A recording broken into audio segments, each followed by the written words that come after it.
Hello friends, welcome to only IAS. और आज 28 फरवरी और हम स्टार्ट करेंगे अपने 28 फरवरी का करंट अफेयर डिस्कशन, जो कि हिंदू और पीएबी कवर करेगा। तो सबसे पहले आज देखते हैं कुछ इंपॉर्टेंट न्यूज़ जो है। सबसे इम्पोर्टेंट जो पहली न्यूज़ जो मुझे लगी वो थी, पहले फ्रंट पेज पे न्यूज़ है CP versus W H O की रिपोर्ट आई थी, जिसमें इंडिया के सब सिटीज़ को सबसे ज़्यादा पॉल्यूटेड और बुरा बताया गया था। तो सीपीसीबी जो सेंट्रल पॉल्यूशन कंट्रोल बोर्ड है, जो कि इन्वायरमेंट मिनिस्ट्री के अंडर आता है, इसने कहा था कि भाई जो मॉनिटरिंग और कंट्रोलिंग के पॉल्यूशन के जो लिंक्स इंटरनेशनल स्टडीज़ के आए हैं वो सारे झूठे हैं। मतलब झूठे मतलब कंफ्यूज हैं। उनका कहना है कि भाई जो इंटरनेशनल जैसे डब्ल्यू एच ओ जैसी बॉडी है, ये करती क्या है, इंडिया की एयर क्वालिटी को इंटरनेशनल एयर क्वालिटी के साथ मिक्स कर लेती है। यानी जो भी डिजीज डेथ है इसको लेकिन का डेटा है वो काफ़ी फ्लॉड है, क्योंकि ये लोग जो इंडिया के पर्सनल है, इंडिया की इथनोलॉजिक और इम्यूनिटी प्रोग्राम जो है उसको उससे कंपेयर नहीं करते। इंटरनेशनल प्रैक्टिस लगे, इंडिया की कहानी अलग है। कुछ हद तक ये पॉइंट सही लगता है कि आप एक स्टैंडर्ड रखते हैं यूरोप का, उसी स्टैंडर्ड पे इंडिया को नाप लेते हैं, तो वो डिफरेंट है। क्योंकि अगर कोई इंसान इंडिया में रहता है तो उसको यहाँ की उसका रिस्पांस जो स्टिमुली को लेकर, ये रिस्पांस जो एनवायरनमेंट को लेकर, वो डिफरेंट है from someone who is in USA. और एक जो पब्लिकेशन है मैटर फाइन पार्टिकल, इसने ये रिपोर्ट डाली थी कि भाई स्मॉल डस्ट पार्टिकल्स जो होता है उसका हेल्थ पे क्या असर होता है, जिसमें रोड डस्ट हो गया, जैसे PM 2.5 या PM 10 को लेकर दिल्ली दिल्ली में काफ़ी तबाही मची थी। टॉप 20 जो पॉल्यूटेड सिटीज़ है उनमें 10 इन्होंने इंडिया को बताया था। तो इंडिया के मिनिस्ट्री से ऑफकोर्स रिबटल आया कि भाई आपने जो किया है वो इंटरनेशनल स्टेटस को ध्यान में रखते हुए दिया है। तो यहाँ पे प्री के हिसाब से दो बातें इंपॉर्टेंट है। किसने कहा? CPCB किसके अंदर आती है? एनवायरमेंट मिनिस्ट्री के अंदर ऑर्गेनाइजेशन आती है, ठीक है। और कौन से पब्लिकेशन ने छापा था? Matter fine particulate environmental challenge, ये पब्लिकेशन थी, याद नहीं भी होगा तो चलेगा, पर किसने कहा था ये? तो डब्ल्यू एच ओ की रिपोर्ट थी। डब्ल्यू एच ओ की रिपोर्ट है, सीपीसीबी ने इसका खंडन किया है। आगे देखते हैं। डब्ल्यू एच ओ ने कहा है कि 10 में से 20 में से 10 इंडिया में ही है पॉल्यूटेड सिटीज़, और डेली PM 2.5 जो है वो एक्सीड नहीं करना चाहिए, पर इंडिया में कहीं ज़्यादा एक्सीड करता है। तो इनका कहना है, जो डिफेंस है सीपीसीबी का, इनका कहना है कि जो 24 आवर का इन्होंने डेटा कलेक्ट किया और उससे एनुअल एवरेज निकाल लिया। वो जो गवर्नमेंट वेबसाइट, देखो वेबसाइट पे जो डेटा था उसी का उन्होंने एक एवरेज निकाल के बता दिया। जबकि इंडिया की मोस्टली सिटीज़ का इनके पास कोई डेटा ही अवेलेबल नहीं है, ठीक है। सिर्फ 8 का मेजरमेंट था और 124 को उन्होंने एनालाइज कर दिया। ये तो कमाल की बात है भाई। तो इससे ऑफकोर्स एक खतरनाक सा उन्होंने बना दिया, जो कि निश्चित रूप से हमारे लिए कह नहीं सकते कि एक्यूरेट है, और बाकी कुछ भी कंसिडर नहीं किया। तो ये बेसिक इतना ही था। और एक पॉइंट ये है कि जो 2.5 माइक्रोन से छोटे साइज़ के होते हैं, इससे रिस्पिरेटरी और कार्डियोवास्कुलर एलिमेंट्स होती है, जो बहुत इशू पिछले साल काफ़ी न्यूज़ में रहा था जब ऑड इवन स्कीम लागू हुई थी कोलंबिया स्टेट की तरह इंडिया में। ये पॉइंट्स इंपॉर्टेंट हैं, बेसिक्स जो पिछले बार जो भी आपकी गैसेस हैं, जो ग्रीन हाउस गैसेस हो गई, या फिर आपकी CFC HFC जो ओजोन लेयर, ओजोन गैसेस है, को हार्म करने वाले गैसेस हैं, सारी चीज़ें बहुत इंपॉर्टेंट है। इसके बाद एक आज ज़्यादा कुछ था नहीं, एक दो स्निपेट्स मुझे मिले जो प्रीलिम्स के लिए इंपॉर्टेंट, जैसे मेघालय का रूट ब्रिज, जिसको नॉमिनेट किया गया इन नेशनल इनोवेशन अवार्ड के लिए, ग्रास रूट इनोवेशंस और आउटस्टैंडिंग ट्रेडिशनल नॉलेज के लिए। ग्रास रूट, ये मेघालय का रूट ब्रिज है, जो कि कम्प्लीटली नेचुरली बिल्ट ब्रिज है। ये ब्रिज पे आप अगर कभी मेघालय जाए तो देखिए, बहुत ही खूबसूरत ब्रिज है ये। इसे देख के आपको लगता ही नहीं कि एग्जिस्ट भी कर सकता है कुछ ऐसा, कि खुद ब खुद नेचुरली बिल्ट है। तो ऑफ कोर्स, और वहाँ बहुत ज़्यादा सफाई है। एशिया के सबसे साफ़ सुथरे गाँव में से एक, एशियाज़ मोस्ट क्लीनेस्ट विलेज का अवार्ड इनको मिला था, इस गांव को जहाँ ये ब्रिज है। मैं उसका नाम याद नहीं है मुझे अभी, प्लीज़ चेक कर लीजिएगा। शायद अभी नहीं हो, पर शायद पिछले साल था। सो इसको नॉमिनेट किया गया नेशनल इनोवेशन फाउंडेशन अवार्ड के लिए। यहाँ प्लास्टिक वगैरह सब कुछ बिल्कुल, कुछ कूड़ा कचरा कुछ नहीं है।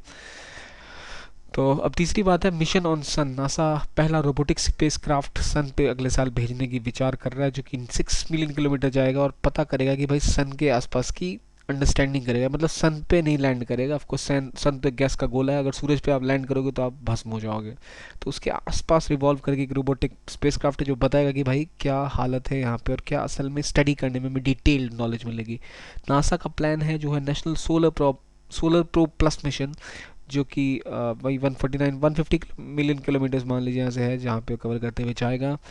ये बता पाएगा हमें कि फोटोस्फेयर जो है वो कोरोना से ज़्यादा हॉट क्यों नहीं है। देखिए, कोरोना क्या है कि सन का आउटर लेयर है सबसे, ठीक है, और वो ज़्यादा गर्म है, और जो अंदर का लेयर है वो उतना गर्म नहीं है, उल्टा है। होता क्या है कि अंदर की तरफ जाते तो गर्मी बढ़ती है, यहाँ ठीक उल्टा है। देखिए, अब अगर मैं आपको ये एक्सप्लेन करूँ कि सन जो एक तो नॉर्मल जोग्राफिकल फेनोमेना होता है कि जब ऊपर की, जब एक स्टार जब बूढ़ा होने लगता है, तो इनसे कहते हैं ना, एक वो सुपरनोवा ब्लास्ट जिसे कहते हैं उस टाइम भी होता है। तो बाहर हीलियम बनता है, अंदर हाइड्रोजन बनते हैं। तो वो डिफरेंस जो है वो एक्सप्लेन करने की थोड़ी टेक्निकलिटीज़ है ज्योग्राफी की, वहाँ घुसना पड़ेगा। पर आज आप ये बस इतना ध्यान रखिए कि कोरोना ज़्यादा गर्म है जो कि आउटर लेयर है, जबकि इंटरनल लेयर उतनी गर्म नहीं है। मतलब उतनी गर्म नहीं है इसका मतलब नहीं कि ठंडी है, ऑलरेडी बहुत ज़्यादा गर्म है, कंपैरेटिवली उतनी गर्म नहीं है। अब मिशन ये भी बता पाएगा कि हाई एनर्जी पार्टिकल्स जो है वो क्यों निकलते हैं इससे, जो कि एस्ट्रोनॉट्स के लिए खतरनाक है। इसलिए अभी तक वहाँ ज़्यादा कोई मिशन गया नहीं कि क्यों यहाँ पे ट्रांसमिट होते हैं कभी कभी हाई एनर्जी पार्टिकल्स, क्यों ऐसा है जो फिनोमेना सन पे है। तो अब देखिए हमने कोशिश करते हैं कुछ सन के बारे में जानने की। देखिए ये अगर सन को आप लेते हैं तो ये सन का कोर हो गया, आउटर मोस्ट लेयर है कोरोना, मतलब कोरोना ये जो बाहर की लपटें हैं इस तरफ से हो गया ना, ये जो आउटर लेयर है ये फोटोस्फेयर हो गया। ये कन्वेंशन जोन हो गया जो हमारी अर्थ पे भी है, जो आप कोर मेंटल जब पढ़ेंगे तो वहाँ पर भी आता है, और डिफ्रेंशिएट करने में मदद मिलती है हमें कि भाई कन्वेंशन यहाँ हो रहा है ऑफकोर्स। और यहाँ रेडिएशन जोन है आपका, ये येलो वाला core radiation zone, convention zone, photosphere, ऊपर कोरोना है। और इस एरिया को कहते हैं क्रोमोस्फेयर। अब खास बात ये कि कोरोना ज़्यादा गर्म है और फोटोस्फेयर उतना गर्म नहीं है। अब ऐसा क्यों है देखिए, जबकि प्लूम्स मतलब धड़कते ज्वाला की तरह यहाँ पर बहुत कुछ है जो फटता है अंदर, पर फिर भी कोरोना का टेम्परेचर ज़्यादा है फोटोस्फेयर से। ये एक मिस्ट्री है जो पता लगेगी जब ये मिशन अगले साल आगे बढ़ता है। तो अब देखिए जब आप ज्योग्राफी पढ़ेंगे तो ये चैप्टर में, पहले ही चैप्टर में शायद एनसीईआरटी में ही है कि सन को रेड जोन हो जाना या फिर जाइंट स्टार, ये सारे कॉन्सेप्ट क्लियर कर ले तो ज़्यादा बेटर होगा कि क्या क्या है। अभी पिछले साल तो कुछ नहीं आया, मे बी इस साल कुछ चांसेस लग रहे हैं मुझे। ज्योग्राफी थोड़ा बहुत कवर कर लीजिए ताकि बेसिक अंडरस्टैंडिंग हो जाए। अब जैसे ये मौका है ये आपको रिवाइज करने का, सन आपने देख लिया, एक न्यूज़ थी, पीछे जाके कवर कर लेंगे। आज करंट अफेयर्स में बहुत कम आइटम है तो आपके पास मौका है होमवर्क कर लेने का। देखिए आउटर मोस्ट लेयर जो है वो फोटोस्फेयर है, ये लगभग 500 किलोमीटर थिक है, और सन्स एनर्जी यहीं से रिलीज होती है लाइट की थ्रू। फोटोस्फेयर से लाइट हम जो देख रहे हैं वो निकलती है। इसमें ब्राइट बबलिंग ग्रैन्युल्स ऑफ प्लाज्मा है, और सनस्पॉट्स हैं, और मैग्नेटिक फील्ड यहाँ पे सनस्पॉट अपीयर होते हैं, जो कि देखिए सनस्पॉट्स आपको दिखेंगे धब्बे टाइप से, वो यहीं अपीयर होते हैं जो है फोटोस्फेयर में। इसके बाद क्रोमोस्फेयर आता है। क्रोमोस्फेयर एक रेडिश ग्लू होता है जहाँ super heated hydrogen burn of करता है। तो देखिए ये जो रीजन मैंने आपको बताया था, ये जो क्रोमोस्फेयर का रीजन है या रेडिश है, क्योंकि जो जब हाइड्रोजन ब्लू ऑफ करता है तो भयंकर सा यहाँ पे गर्मी उत्पन्न होती है, इसकी वजह से रेडिशनेस आती है। और अब आपको अंदर तो पता ही है वो जो हमने फोटोस्फेयर कवर किया। अब देखिए थर्ड लेयर सन की जो है वो कोरोना है। कोरोना इसलिए इंपॉर्टेंट है कि सोलर इक्लिप्स में हम ये देख सकते हैं, हम सिर्फ टोटल सोलर इक्लिप्स में ही कोरोना को देख सकते हैं। ये एक वाइट स्टीमर्स और प्लूम्स ऑफ आयोनाइज्ड गैसेस हैं। मतलब देखिए जो गैसेस हैं जब आयोनाइज हो जाती हैं तो गर्मी के साथ ब्लास्ट करती हैं, तो हमारा कोरोना हमें दिखता है फुल सोलर इक्लिप्स में। तो ये बहुत ज़्यादा गर्म होता है, और इसका 3.5 मिलियन डिग्री फ़ारेनहाइट होता है, 2 मिलियन डिग्री सेल्सियस तक। तो ये जब गैसेस ठंडी होती हैं तो ये सोलर विंड बनाती हैं। अब देखिए सोलर विंड जब आप सन को पढ़ेंगे तो आपको पता लगेगा सोलर फ्लेयर्स होते हैं, सोलर विंड्स होते हैं, फिर कोरोना और इसके कोर के अपना अलग कैरेक्टरिस्टिक्स हैं। उतना डिटेल में आपको नहीं पढ़ना, पर बेसिक अंडरस्टैंडिंग इंपॉर्टेंट है, जो अगर आप कर पाएँ तो बेटर है, वरना अगर हमने जोग्राफी किया तो देखेंगे, कोशिश करें कवर करने का।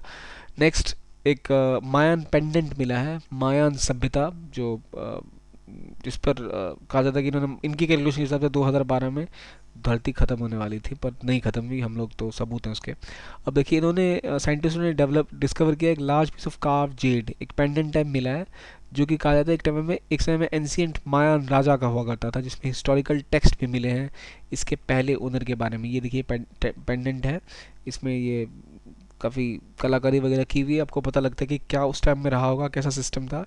ये किंग चेस्ट पे अपने पहनता था रिलीजियस सेरेमनीज के द्वारा। ये किसने डिस्कवर किया भूल जाइए। T ship pendant is remarkable for being the second largest Maya jade found in Belize to date. आज तक का सेकंड लार्जेस्ट पेंडेंट है। आप ध्यान रखिए कहाँ पे है, मायन पेंडेंट है, सेकंड लार्जेस्ट है, और इसमें हिस्टोरिकल टेक्स्ट इसका मेंशन्ड है, और ये रिलीजियस टाइम में पहन के बैठता था। देखिए मेंस में आ सकता है, प्री में भी आ सकता है शायद। ये सिग्निफाई करता है विंड और ब्रेथ को, ठीक है। कि देखिए इस पे जो तस्वीरें हैं ये दर्शाती है कि गॉड ऑफ विंड एक है, मतलब हवा का देवता, हवा का देवता है, तो इसका मतलब हवा और सांस उसका संबंध प्रकट करती है। तो आज के ज़माने में बहुत इंपॉर्टेंट हो जाती है। एक रिसेंट थ्योरी है जिसके हिसाब से कहा जाता है कि क्लाइमेट चेंज की वजह से वहाँ बहुत सूखा आया था, और एग्रीकल्चर फेल होने की वजह मायान सभ्यता पूरी तरह से विध्वस्त हो चुकी थी। कुछ ऐसी थ्योरी हमारी हड़प्पा के बारे में भी दी जाती है, पर मायान के बारे में कहा जाता है ऐसा कि ऐसा हुआ था। और ये टूम ये दिखाता है कि उस समय में ये विंड गॉड को बोल रहे होंगे भाई कुछ करो हमारे लिए, हम जा रहे हैं नहीं दुनिया से।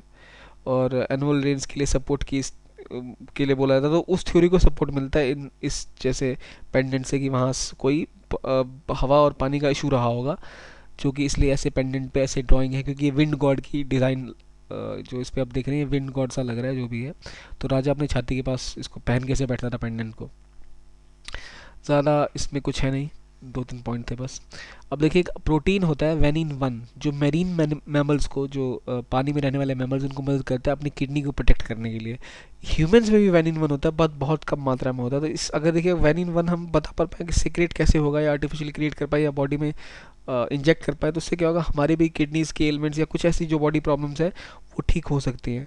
तो ये आखिर क्यों ये न्यूज़ मैंने डाली है, इसलिए डाली कि इसमें लिखा हुआ था कि डॉल्फिन की जीनोम की स्टडी करने से आपको पता लगा कि ह्यूमन जीनोम के बारे में बहुत कुछ पता लग सकता है। अब जीनोम क्या है, मैंने परसों एक्सप्लेन किया था कि जीनोम क्या, जेनेटिक कोड क्या होते हैं। जब मैंने वो जब मैंने कैस्पर एक्सप्लेन किया था कि वो जीन एडिटिंग को लेके, तो जीनोम में ऑफ कोर्स हेरिडिटी सारा आपका जो भी आप कैसे डेवलप हो गए सारी एक आपकी बॉडी का वो कह सकते हैं सारा संदेश उसमें छुपा हुआ है। तो आप अगर उसको पढ़ पाएँ तो सारी मिस्ट्रीज पता चल जाती हैं किसी भी ऑर्गेनिज्म में, क्या क्या रहस्य हैं, कैसे कोई जीव जंतु बना है, क्यों कोई प्रोटीन कैसे सीक्रेट हो रहा है, डीएनए आरएनए दोनों वहीं सिचुएटेड होते हैं, तो इससे बहुत इंपॉर्टेंट हो जाता है ये। और डॉल्फिन्स को पर्टिकुलरली माना जाता है बेस्ट स्पेसिमेन है ये चेक करने के लिए कि जिनका जन्म हमसे मिलता जुलता है। तो आप पता कर पाएंगे अच्छा इनका जन्म रीड किया आपने तो एक आइडिया लग पाएगा क्या क्या म्यूटेशन हुई है कितनी, और क्या म्यूटेट करवाने पर या क्या एडिटिंग करने पर आप क्या चीज़ इम्प्रूव कर सकते हैं। हालांकि बहुत ही कंट्रोवर्शियल है कि जीन एडिटिंग होनी चाहिए या नहीं, पर कहा जाता है कि भविष्य यही है। आगे बढ़ते हैं। इंडिया का इकलौता एक्टिव वोल्केनो जो है वो दोबारा एक्टिव हो चुका है, कुछ दिनों से डोरमेंट पड़ा था।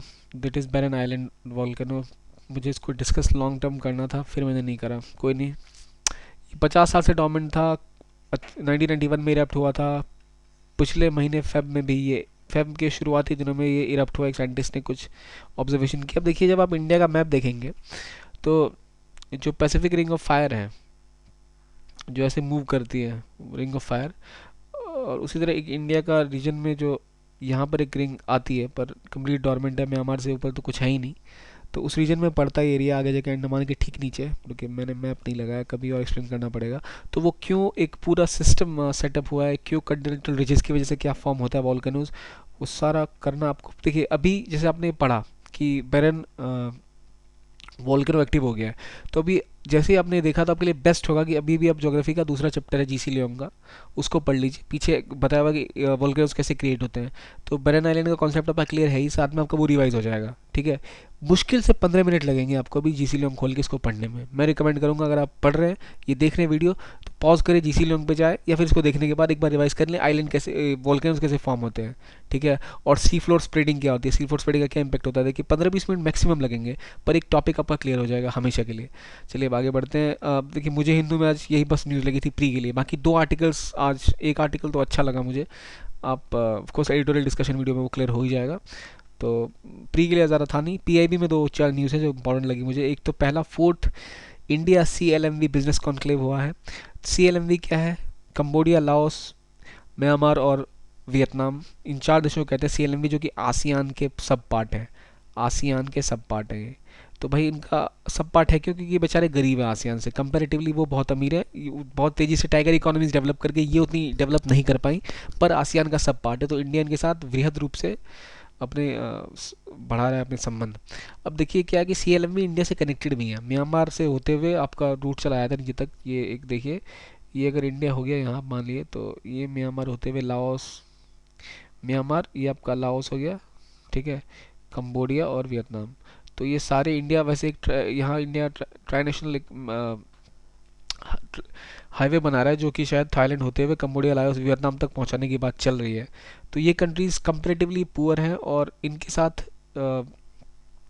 यहाँ पर कुछ नेचुरल रिसोर्सेज भी मिले हैं, इसलिए इंडिया ने काफ़ी इन्वेस्टमेंट कुछ प्राइवेट सेक्टर की कंपनियों में वहाँ जाके की है। म्यांमार में स्पेशली शायद रिलायंस भी इन्वेस्ट करने वाली है, और 2 कंपनियों ने और इन्वेस्टमेंट की बात की है। वियतनाम में ऑफकोर्स ONGC है, और इंडिया की डिफेंस डील्स की बात है। तो बहुत वाइटल है ये इंडिया के नॉर्थ ईस्ट के लिए, नॉर्थ ईस्ट एरियाज को डेवलप करने के लिए, क्योंकि वहाँ से रूट आप निकाल के मार्केट खोल देते हैं तो एक पूरी इकोनॉमी थ्राइव कर पाएगी आपके नॉर्थ ईस्ट की, जो अभी ब्लॉक्ड है। बाहरी तरफ से। और ऑफ कोर्स आसियान से आप बेटर इंटीग्रेट कर पाएंगे। आसियान इंडिया की रिलेशनशिप बढ़ती ही जा रही है और आगे ट्रेड में बहुत इसमें स्कोप है, क्योंकि वेस्ट डिक्लाइन कर रहा है और ईस्ट राइज कर रहा है। अब देखिए ये कंट्रीज़ के साथ लार्ज स्केल इंडिया ने इनको कहा कि आप मेक इन इंडिया में आ जाइए, तो मेक इन इंडिया में आप डेवलप में आप आ जाइए, मिल जाइए हमसे और डेवलप करते हैं, हम सब डेवलप करेंगे। इंडिया डेवलपिंग है, इंडिया इनके साथ बहुत सारी ह्यूमैनिटेरियन असिस्टेंस भी करता है, एजुकेशन, स्कूलिंग या कई इन जगहों पे कई इंडिया ने अपने मिशंस चला रखे हैं। अब देखिए इंडिया ने जो यहाँ की जो कॉमर्स मिनिस्ट्री है, सीता सही सीतारमन या उन्होंने कहा है कि आप इंडियन बिजनेसमैन को कहा है कि आप जाके वहाँ पर सेटअप खोलिए बिजनेस, CLMV कंट्रीज़ में आप वहाँ खोलेंगे तो आपको फ़ायदा ही होगा। यूरोप और US में जो डेवलपिंग कंट्रीज़ गरीब वाली होती है, इनमें आप जब वहाँ से कुछ चीज़ मैन्युफैक्चर हो गया आती है तो इंपोर्ट ड्यूटी ज़ीरो होती है, क्योंकि वहाँ पर वो कहते हैं generalize system of preferences, GSP। तो जनरलाइज सिस्टम ऑफ प्रेफरेंसेस के तहत कुछ देशों में जो कि बहुत डेवलप अंडर डेवलप्ड है या डेवलपिंग है, जहाँ से आप मैन्युफैक्चर करके कोई भी चीज़ उनके देशों में लाएंगे तो इंपोर्ट ड्यूटी ज़ीरो होगी, प्रेफरेंस मिलता है। तो इंडियन गवर्नमेंट का कहना है क्यों ना कंपनीज वहाँ जाके इसका उपयोग करें। तो यही है make in India and make for India, ये भी बात हुई थी, ठीक है।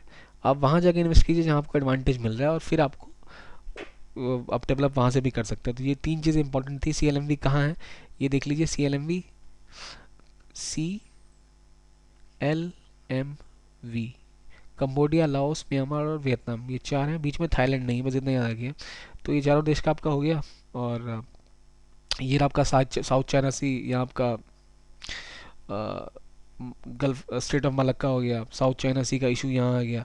देखिए अब जैसे पढ़ रहे हैं, ठीक है, तो 30 सेकंड लगा या 2 मिनट लगेंगे, एक बार आपने एटलस खोला, पूरा डिटेल में पढ़ लिया, साउथ चाइना सी है, जापान किस साइड है, उधर ईस्ट चाइना सी में क्या इशू है, सेनकाकू आइलैंड का है, फिलीपींस का अपना यहाँ पर एक जो आइलैंड का इशू था जहाँ पे चाइना हार गया इलेक्शन, फिर भी वो इलेक्शन नहीं, अनक्लॉज में इसके खिलाफ डिसीजन दिया, फिर भी चाइना अड़ा हुआ था कि ना भाई हम तो यहाँ चलेंगे ही चलेंगे। और तो एक शायद इकोनॉमिस्ट का एक वीडियो है जो बहुत अच्छे तरीके से एक्सप्लेन करता है कि यहाँ किसकी टेरिटोरियल एरिया कहाँ तक है।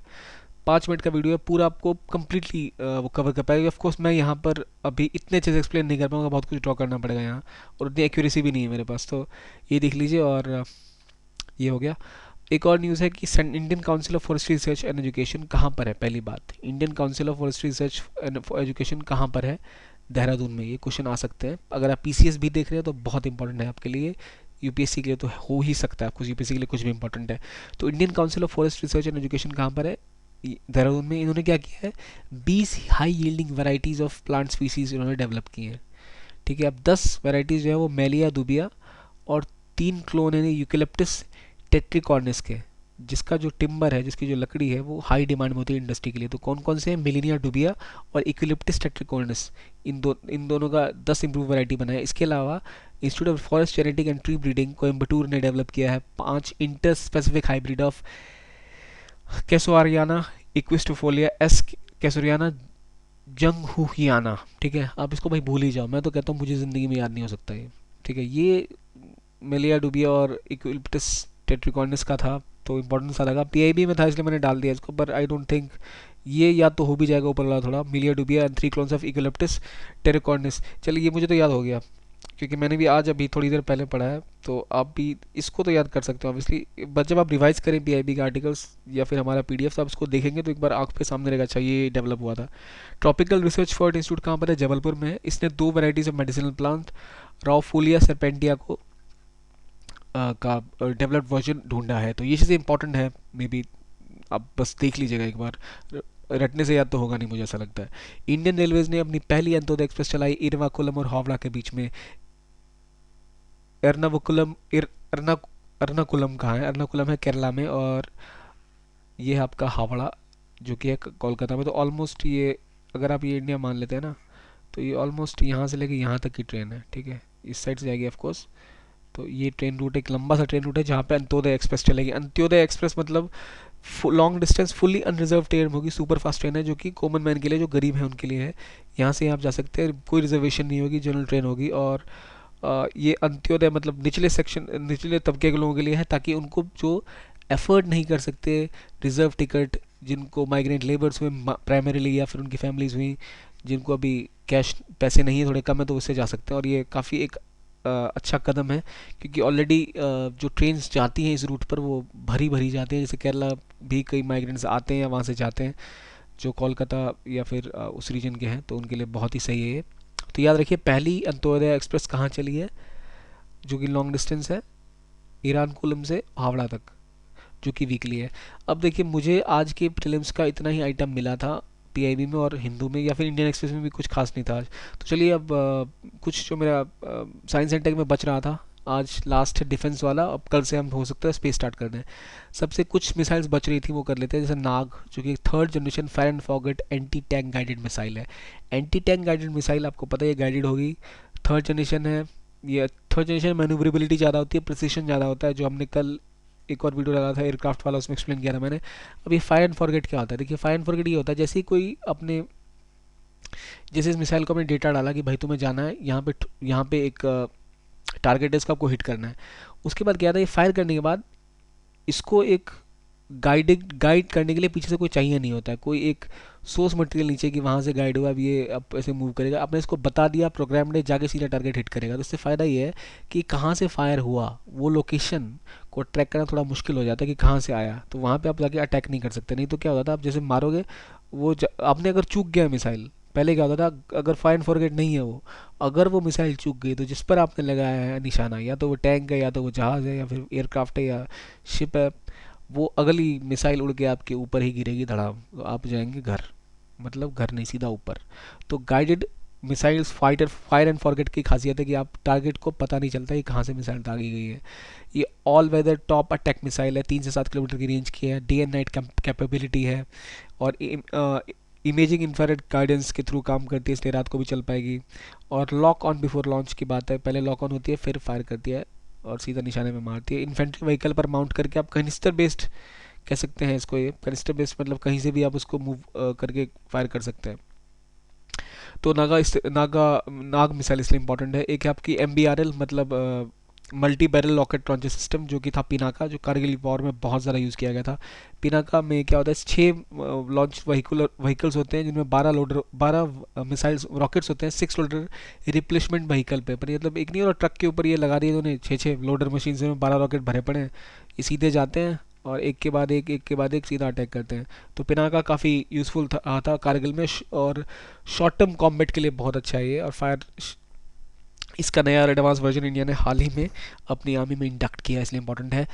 एक important point, ballistic missile development defence system of India, जो BMD थार्ड की तर्ज पर। थार्ड किसके पास है, थार्ड है USA के पास, जो उसने कोशिश करेगी साउथ कोरिया में लगाने की।